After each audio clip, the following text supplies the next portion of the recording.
Louvado seja o nosso Senhor Jesus Cristo, para sempre seja louvado.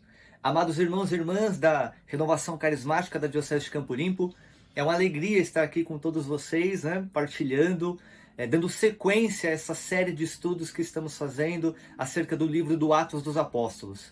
Eu sou o Railson Araújo, sou do Santuário São José Operário e servo do grupo de oração Caminhando com Cristo, a qual tenho a graça de participar e também colaborar com a Renovação Carismática a nível estadual com a Comissão de Diálogo Católico Pentecostal. Recebi o convite do nosso querido amigo e coordenador Fabiano para dar sequência nessa série de estudos e hoje vamos partilhar um pouco aí sobre o capítulo 9 do livro do Atos dos Apóstolos. Tenho comigo aqui a Bíblia de tradução Jerusalém, tá?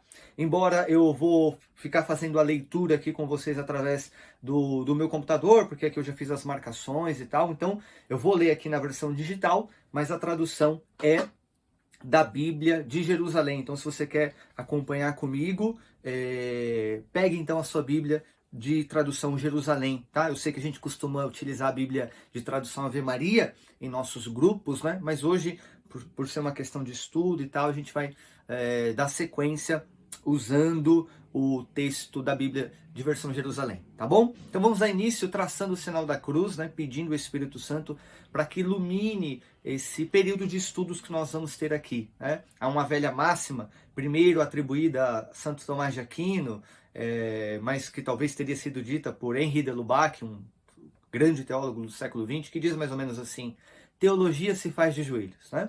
Então, o bom teólogo é aquele que se coloca com seus joelhos dobrados e sempre pede a iluminação do Espírito Santo de Deus. Tá bom? Então, traçamos o sinal da cruz em nome do Pai, e do Filho, e do Espírito Santo.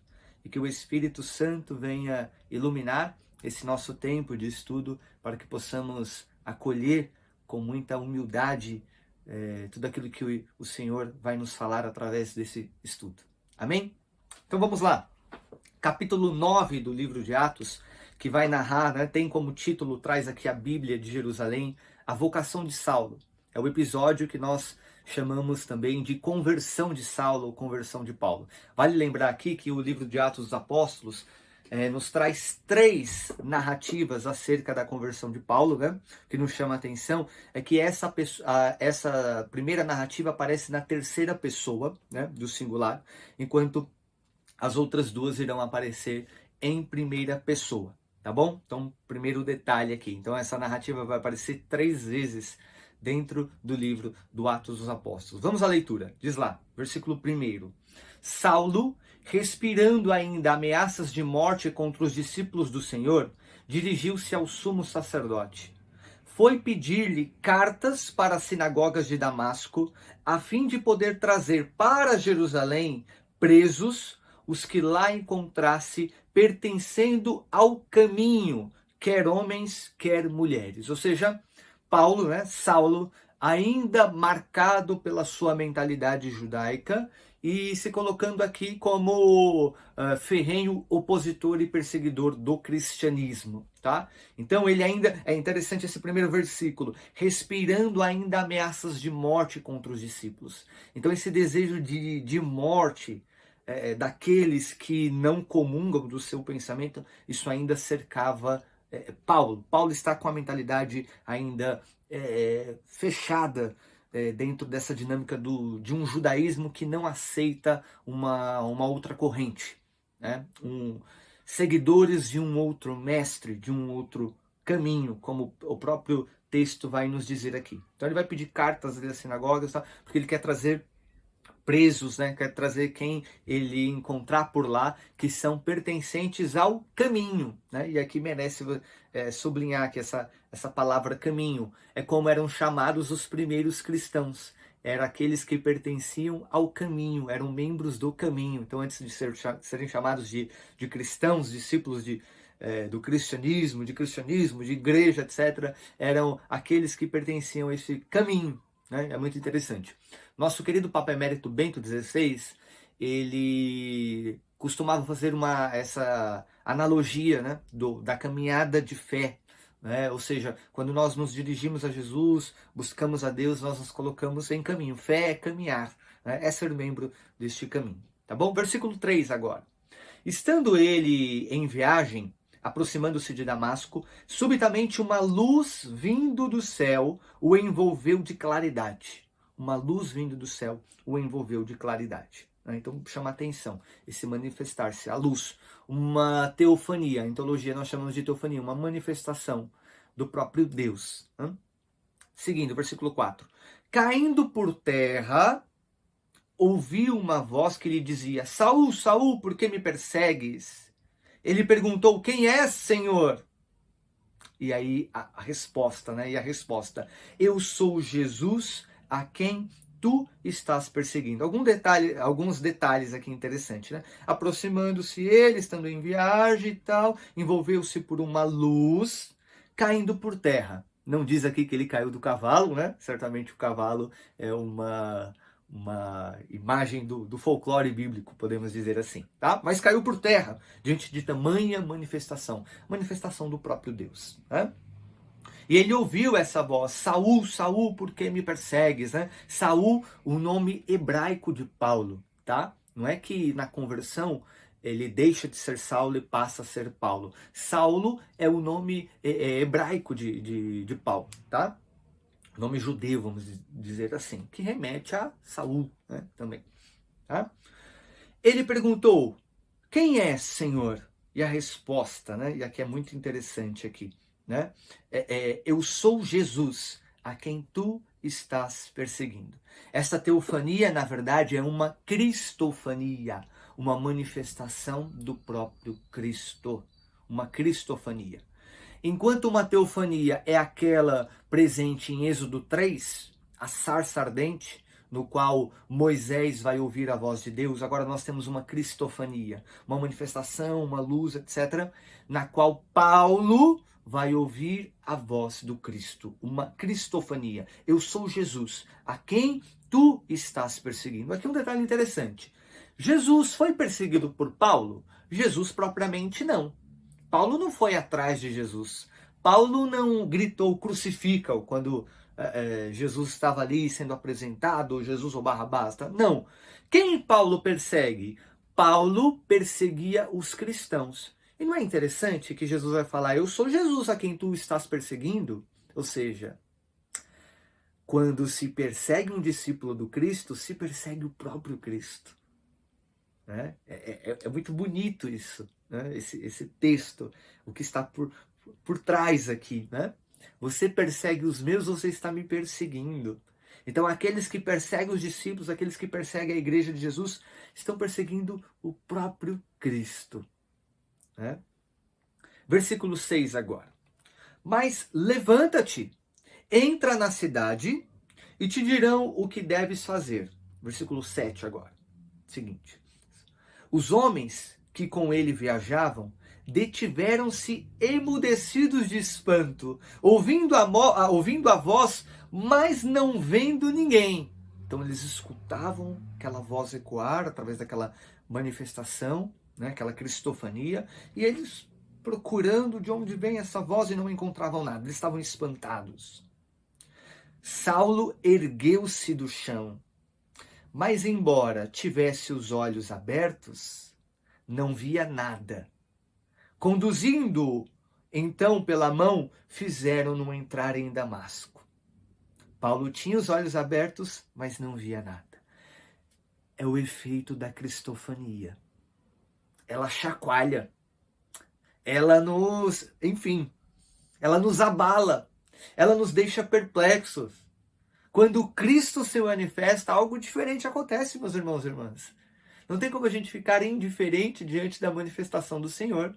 Então, olha só que você consegue imaginar essa cena?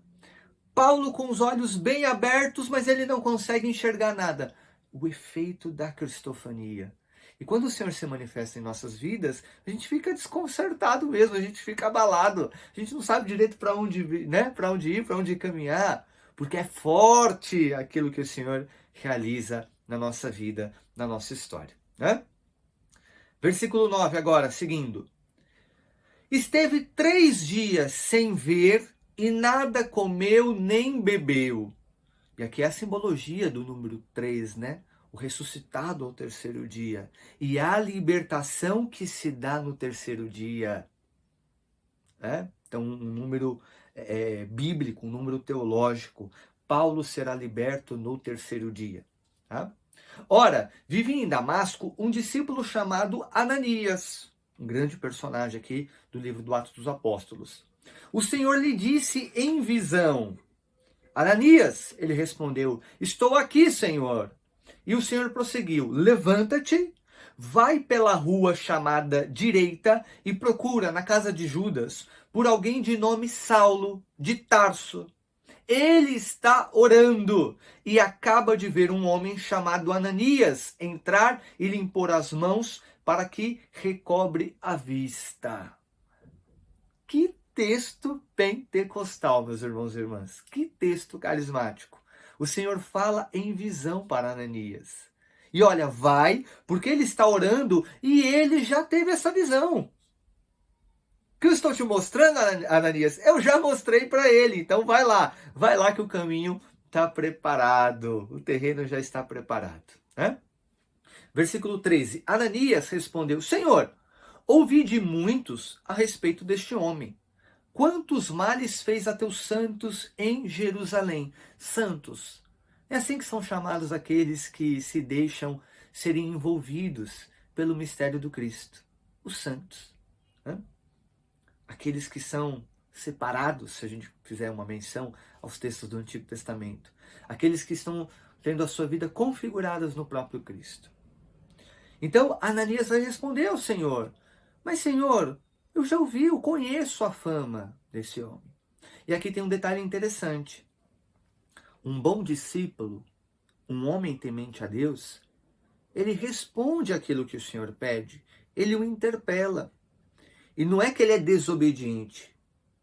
Ele interpela porque o bom discípulo tem os pés bem firmes no chão. Ele tem o olhar para as coisas do alto, mas ele tem os pés bem firmes no chão. Senhor, este homem persegue os seus discípulos. Como é que eu vou falar do teu nome, da tua palavra para ele? Ananias é temente a Deus, mas ele tem os pés firmes no chão e ele apresenta isso ao Senhor. Ao que o Senhor vai dizer. Cadê que eu me perdi aqui? Continuando ainda, Ananias, versículo 14. E aqui, ele, Paulo, está com a autorização dos chefes dos sacerdotes para prender a todos os que invocam o teu nome. Mas o Senhor insistiu: vai porque este homem é para mim instrumento de escol, para levar o meu nome diante das nações pagãs, dos reis e dos filhos de Israel. Eu mesmo lhe mostrarei quanto lhe é preciso sofrer em favor do meu nome. Então o Senhor insistiu. E é muito interessante aqui. Este homem é para mim, diz o Senhor, instrumento de escol. O que é o escol? É como se fosse um instrumento de maior qualidade. É um instrumento mais aferido, mais preciso, sabe? E olha que interessante aqui o que o Senhor está falando para Ananias. Vai, porque este homem ele será instrumento de escol, ou seja, ele será um instrumento melhor afiado, um instrumento preciso para levar o meu nome diante, primeiro, das nações pagãs. Paulo, o apóstolo dos gentios. Tenho aqui a imagem do querido apóstolo Paulo, apóstolo dos gentios. Então, primeiro, instrumento para levar o meu nome para as nações pagãs, dos reis e dos filhos de Israel. Eu costumo brincar, para quem gosta de futebol e está aqui me acompanhando, eu faço sempre essa analogia um pouco boba, mas só para também tornar mais dinâmico aqui o nosso encontro, a nossa formação. Eu não sei qual é o clube de futebol que você torce, Não sei nem se você gosta de um time de futebol, mas imagina que nós temos aqui acompanhando corintianos, são paulinos, palmeirenses, santistas, flamenguistas também, tá em alta, enfim, torcedores de tantos outros clubes. Se eu não mencionei o seu clube aqui, coloque nos comentários, por favor, tá? E aí eu brinco assim, imagina que o seu clube, seja ele qual for, e aí ele anuncia amanhã: olha, Cristiano Ronaldo é o novo contratado do time tal. Você vai ficar feliz, penso eu, com certeza, né? Quem não quer um dos maiores jogadores do mundo da atualidade jogando no seu clube? Então imagina Cristiano Ronaldo jogando no seu time, ou o Messi, né, que seja, que também é outro gênio da bola, né? Ou seja, é um reforço de peso, sim ou não? É um reforço de peso, ou seja, vai agregar, vai trazer muita qualidade para o seu time e provavelmente o seu time vai fazer muito mais gols com o Cristiano Ronaldo ou com o Messi da vida atacando. Eu costumo brincar, meus irmãos e irmãs, que quando Paulo chegou para o cristianismo, é o Cristiano Ronaldo chegando num time de futebol. É o Messi sendo apresentado num time de futebol. Porque era um reforço de peso, porque o homem era bom. O homem era bom, era articulado e lidava bem com os gregos, com os romanos, com os judeus e escrevia ali e tal. Era um gênio, era um craque de bola, era um craque da evangelização. O que Jesus precisava fazer com ele? Era apenas canalizar todas as potencialidades que esse homem tinha para o evangelho. E aí era gol do reino de Deus. Né? Então por isso que ele é este instrumento de escola para anunciar as nações pagãs dos reis e dos filhos de Israel. Tá bom? Versículo 17. Ananias partiu. Ananias então acolheu a vontade do Senhor e foi pregar, foi anunciar, foi atrás de Paulo para orar, né, por esse homem. Entrou na casa, impôs sobre ele as mãos e disse: Saul, meu irmão. Isso aqui é forte demais, gente. Isso aqui é bonito. Meu irmão. Olhar para um perseguidor e dizer para ele: meu irmão. Queridos e queridas, oxalá todos nós termos essa graça de olhar para aqueles que muitas vezes nos perseguem, enfim, e chamá-los de irmãos. Como fez Ananias, impelido pelo Espírito de Deus. O Senhor me enviou, Jesus, o mesmo que te apareceu no caminho por onde vinhas. É para que recuperes a vista e fiques repleto do Espírito Santo. Ananias vai pedir o Espírito Santo na vida de Paulo. Logo caíram-lhe dos olhos umas como escamas, e recobrou a vista. Recebeu então o batismo, e tendo tomado o alimento, sentiu-se reconfortado. Aqui eu costumo brincar que, é por isso que as pessoas brincam, né? Que um dos Cs lá do RCC é o reza, come, né? Porque Paulo, logo após receber o Espírito Santo ali, através da oração de Ananias, ele recobre as vistas e que bom, a vida está voltando ao normal de Paulo, mas ele tem que comer, né? E tendo tomado alimento, sentiu-se reconfortado.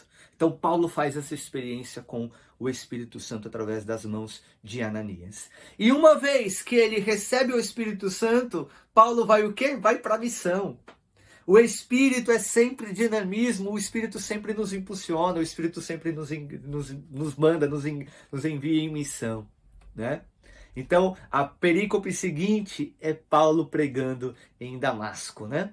Saulo, e aí perceba, ele já fez a experiência de conversão e o texto continua chamando ele de Saulo, que é o nome hebraico de Paulo, tá bom? Então cuidado para não dizer que na conversão ele virou Paulo. Não. É um dos nomes de Paulo, tá? Saulo esteve alguns dias com os discípulos em Damasco. E imediatamente, nas sinagogas, começou a proclamar Jesus, afirmando que ele é o Filho de Deus. Filho de Deus, ou Filho do Homem, é uma categoria escatológica presente em Daniel capítulo 7. Tá? O Filho do Homem é o Cristo. E Paulo vai utilizar com frequência em seus textos essa expressão, o Filho do Homem, o Filho de Deus. Tá? Então, ele está afirmando, ele é o Filho do Homem, ele é o Filho de Deus.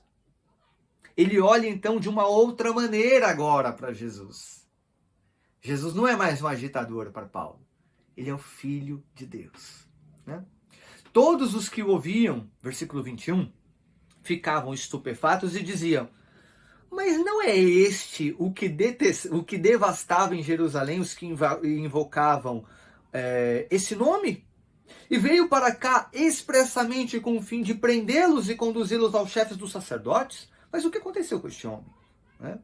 Saulo, porém, crescia mais e mais em poder e confundia os judeus que moravam em Damasco, demonstrando que Jesus é o Cristo. Decorridos muitos dias, os judeus deliberaram entre si como matá-lo. Paulo, que perseguia, agora é o perseguido. Mas Saulo teve conhecimento dessa trama. Vigiavam até as portas da cidade de dia e de noite para o matarem. Então os discípulos, uma noite, fizeram-no descer pela muralha, oculto num cesto. Rapaz, né? Tu consegue imaginar essa cena? Fizeram-no descer pela muralha, oculto num cesto. Mas antes de falar aqui do cesto, olha que interessante não é, mas como chama a atenção e como que Paulo era um nome extraordinário. Logo que os judeus perceberam que Jesus tinha tocado o coração de Paulo, e agora o Paulo já não era mais perseguidor, e sim um discípulo do Cristo, por que os judeus têm pressa e querem tramar algo contra Paulo? Porque sabem da potência desse homem. Uma coisa é o Saulo, que está do nosso lado como judeu e persegue cristãos. Outra coisa é agora, Saulo, que está do lado dos cristãos. É um reforço de peso. O nome de Saulo era um nome forte, a sua presença. Então por isso que os judeus têm pressa de cercar ele de alguma forma. Né? E aí os cristãos começam então a colaborar para que Paulo consiga então driblar essa artimanha dos judeus. Né? E aí aparece esse trecho aqui. Então os discípulos uma noite fizeram-no descer pela muralha, oculto num cesto, né? Paulo também é o pequeno, né? Significa o pequeno. E eu fico imaginando, para conseguir esconder Paulo num cesto, né? Imagina Paulo escondido dentro de um cesto, descendo ali pela muralha, né? Então eu imagino que Paulo, de fato, fosse um homem bem baixinho, né? Para conseguir ser escondido ali dentro de um pequeno cesto, né? E aí vamos para essa perícope seguinte, que é a visita de Saulo a Jerusalém. Em Gálatas 1, do 18 ao 19, Paulo vai nos contar acerca dessa viagem, né, que aparece narrada aqui em Atos, e no livro de Gálatas ele vai nos contar, tá bom? Versículo 26. Tendo chegado a Jerusalém, tentava associar-se aos discípulos, mas todos tinham medo dele, com razão, né? Convenhamos, minha gente. Não acreditando que fosse de fato discípulo. Eles achavam então que era uma espécie de golpe aqui que Saulo queria articular ali para cima deles. Né? Então Barnabé, um outro personagem aqui importantíssimo do livro do Atos dos Apóstolos, tomou-o consigo, né? Levou-o aos apóstolos e contou-lhes como no caminho Saulo vira o Senhor, o qual lhe dirigiu a palavra, e com que intrepidez em Damasco falara no nome de Jesus. Como que Barnabé vai defender Saulo? Vai dizer o seguinte: olha, ele fez uma experiência com Cristo e ele pregou o nome de Jesus. Por que vocês podem confiar nele? Porque o Senhor falou ao coração dele e ele correspondeu àquilo que o Senhor falou ao seu coração. Esse argumento de Barnabé a gente pode levar também para a nossa vida. Né? Como a gente pode discernir se os nossos atos ou os atos dos irmãos correspondem então à vontade de Deus? Ora, nós acolhemos a palavra do Senhor e ao acolhermos a palavra do Senhor, nós testemunhamos ela. Né? Se sim, se acolhemos a palavra e testemunhamos a palavra, nós podemos então nos colocar como verdadeiros discípulos do Senhor. Tá? Versículo 28. Daí por diante, ia e vinha entre eles em Jerusalém, falando com intrepidez no nome do Senhor. Continuava pregando sem medo. Dirigia-se também aos helenistas, aos gregos, muito interessante, e discutia com eles os quais, porém, projetavam tirar-lhe a vida. Apóstolo dos gentios. Está falando para os gregos. É um grupo difícil também para anunciar. Daí a importância de Paulo. Né? Daí a importância de Paulo. Talvez muitos dos discípulos ali não conseguissem, talvez eles não iriam conseguir pregar com tanta parresia como Paulo pregava para os judeus. Bendito seja Deus pelo chamado de cada um. O seu chamado, o Senhor te chamou, o Senhor te escolheu. Porque talvez você, meu irmão, minha irmã, consegue falar com um grupo que eu não consigo, que o Fabiano não consegue, que a Dete não consegue. Por isso que o Senhor te chamou, te escolheu. Amém? Tendo-o sabido, os irmãos conduziram-no até Cesareia, de lá enviando para Tarso. E aí vamos para o versículo 31, onde aparece uma pequena perícope bem interessante. Versículo 31. Entretanto, as igrejas gozavam de paz em toda a Judéia, Galiléia e Samaria. Esses territórios aqui, eles marcam, não apenas de forma geográfica, mas de forma teológica, o Evangelho de Lucas e o texto do Atos dos Apóstolos. Esse itinerário Judéia, Galiléia e Samaria marca o passo a passo de Jesus e o itinerário da igreja. Então essa igreja gozava de paz. Elas se edificavam e andavam no temor do Senhor, repletas da consolação do Espírito Santo. O Espírito é o Consolador, o Espírito é o Consolador, é o Paráclito. Né? Penúltima perícope aqui, antepenúltima, né, na verdade, agora aparece a figura de Pedro. Paulo sai de cena, aparece a figura de Pedro. Né? Aconteceu que Pedro, versículo 32, que se deslocava por toda parte, e Pedro lá, ó, arrepiando da missão, desceu também para junto dos santos que moravam em Lida. Encontrou ali um homem chamado Enéas, que havia 8 anos estava de cama, era paralítico. Parece que a gente já ouviu uma história assim, não é? Um paralítico aparecendo na vida de Jesus, no caminho de Jesus. Pedro então lhe disse: Enéas, Jesus Cristo te cura. As curas são realizadas em nome do Senhor. Sempre em nome do Senhor. Levanta-te e arruma teu leito, disse Pedro. Parece que a gente já ouviu isso também no Evangelho de Jesus. E aí a gente entende aquilo que o Senhor fala: se creres, vocês farão obras maiores. Né? Ele imediatamente levantou-se. Viram-no todos os habitantes de Lida e da planície de Saron e se converteram ao Senhor. Depois, no versículo 36, uma outra perícope, uma outra cura. Ora, em Jope havia uma discípula chamada Tábita, em grego Dorcas. É interessante aqui os pagãos que vão aparecendo na vida da igreja, na vida de Pedro. A gente já sabe que Paulo é o apóstolo dos gentios. Agora está aparecendo também na vida de Pedro. Notável, ela, né? Tábita, notável pelas boas obras e esmolas que fazia. Aconteceu que naqueles dias ela caiu doente e morreu. Depois de a lavarem, puseram na sala superior. Sala superior aparece lá em Atos 1, né? Atos 1, versículo 13, na sala de cima. Não estão em Jerusalém, estão em outro lugar, mas também é interessante essa referência à sala de cima, né? Que nos recorda também os textos veterotestamentários, aqueles que subiam ao monte, porque estariam mais próximos de Deus para a oração. Tá? Como Lida está perto de Jope, os discípulos, sabendo que Pedro lá se encontrava, enviaram-lhe 2 homens com este pedido: não te demores em vir ter conosco. Pedro atendeu e veio com eles. Assim chegou, levaram-no à sala superior, onde o cercaram todas as viúvas, chorando e mostrando túnicas, mantos, quantas coisas Dorcas lhe havia feito quando estava com elas. Era uma mulher de coração enorme, de coração muito bondoso. Pedro, mandando que todas saíssem, pôs-se de joelhos e orou. Voltando-se então para o corpo, disse: Tábita, levanta-te. Parece que nós já lemos uma cena assim e já escutamos o levanta-te, né? Quando nós nos recordamos do Evangelho de Jesus. Ela abriu os olhos e, vendo Pedro, sentou-se. Este, dando-lhe a mão, fê-la erguer-se. E chamando os santos, especialmente as viúvas, apresentou-a viva. Espalhou-se a notícia por toda Jope, por toda a cidade, e muitos creram no Senhor.